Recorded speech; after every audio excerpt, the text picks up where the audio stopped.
দাবি করে কিভাবে? আমি তো এইসব বিষয় নিয়ে এইসব প্রসঙ্গ নিয়ে আসলে কথা বলি না, কিন্তু আজকে আমি বলতে বাধ্য হচ্ছি কিভাবে করে।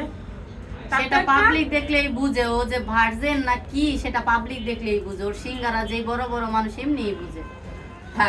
বড় ছোট একটা বিষয় না, বিষয় সে তো একটা বাচ্চার মা, তাহলে সে নিজেকে ভার্জিন দাবি করে কিভাবে? এটা হচ্ছে আমার কথা।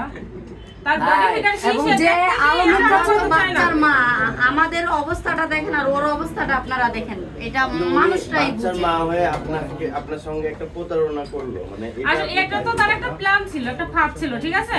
আমার মনে হয় ও মানে হিরো আলমের খুব শত্রু, খুব কাছের শত্রু, তার সাথে হাত মিলাইছে, কিন্তু সেটা আমরা তো বুঝতে পারি না, বিশেষ করে হিরো আলম বুঝতে পারেন না। হ্যাঁ, এখন আস্তে আস্তে সেটা বুঝতেছে, আরো বুঝবো। মানে এমন কেউ হবে যে তার সাথে হিরো আলমের একটা শত্রুতা আছে, ছোঁয়ামণি সে থেকে পাঠাইছে, ঠিক আছে?